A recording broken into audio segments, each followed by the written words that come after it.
अब हम जो नेक्स्ट देख रहे हैं वो है हमारा एक्सटर्नल फैक्टर। एक्सटर्नल फैक्टर जैसा कि मैंने आपको पहले ही बताया था कि एक्सटर्नल का मतलब हुआ हमारे जो बाहर के फैक्टर्स होते हैं।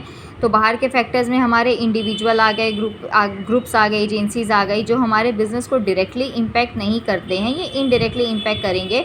अच्छा, लेकिन हमारे लिए बहुत ही इंपॉर्टेंट होते हैं। जैसे कि ग्रुप में हमारे स्टेक होल्डर्स का ग्रुप आ गया। अब स्टेक होल्डर यहाँ पर क्यों इम्पैक्ट करते हैं? क्योंकि उनका फिनेंशियल इंटरेस्ट होता है, राइट। तो अब यहाँ पर हमारे क्या होता है कि माइक्रो फोर्सेज जैसे इंटरनल फोर्सेज थे वो छोटे, वो सेम केस में हमारे एक्सटर्नल फैक्टर जो होते हैं ना, वो भी हमारे क्या होता है कि उतने ही ज़्यादा इम्पॉर्टेंट है। तो अब यहाँ पर अगर मैं एक्सटर्नल एलिमेंट में सबसे पहला आपको चीज़ बताऊँ तो वो है हमारे कस्टमर का। अब कस्टमर जो है हमारे बिज़नेस के लिए समझ लीजिए भगवान है।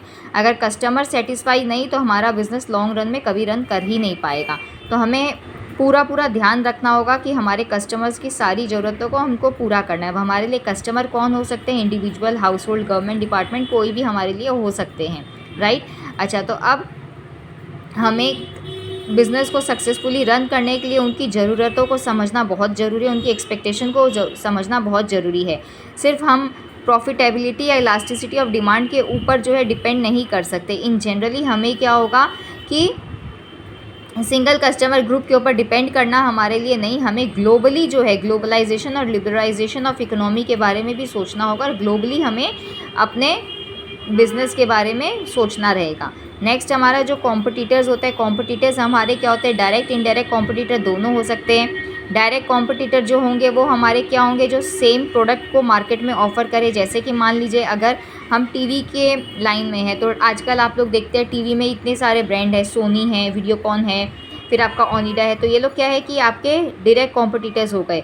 अब अगर आप इनडायरेक्ट कॉम्पिटिटर्स की बात करोगे तो इनडायरेक्ट कॉम्पिटिटर्स में जैसे हो गए हमारे, सपोज़ कीजिए कि अगर मैं टीवी का ही आपको बोलती हूँ, ठीक है, तो यहाँ पर टीवी का इनडायरेक्ट कंपटीशन क्या हो जाएगा? आपका सिनेमा हाउस, ठीक है।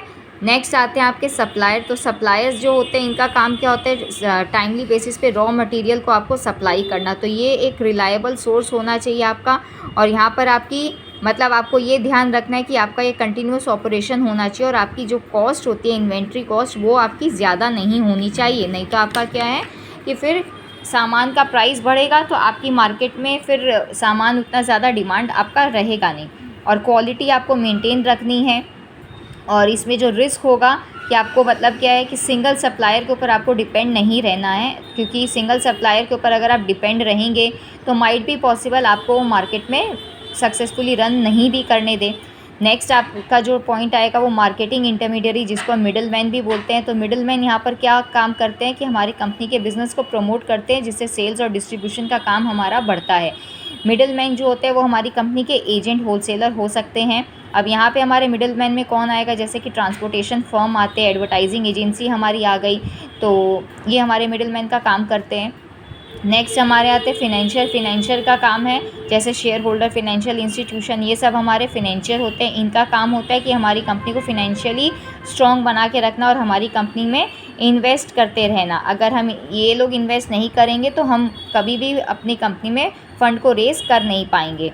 नेक्स्ट हमारे पब्लिक आ जाती है। पब्लिक यानी हम जनरल पब्लिक, जिसका एक्चुअल और पोटेंशियल इंटरेस्ट होता है कंपनी में, जिससे कंपनी की एबिलिटी जो होती है ना ऑब्जेक्टिव को अचीव करने में, वो इम्पैक्ट उसमें पड़ता है। तो हमारे मीडिया ग्रुप हैं, जो हमारे एनवायरमेंटलिस्ट होते हैं, ये सब हमारे पब्लिक में एग्जाम्पल में आ जाएंगे। तो ये हमारे पॉजिटिव नेगेटिव दोनों ही इम्पैक्ट हमारे डाल सकते हैं।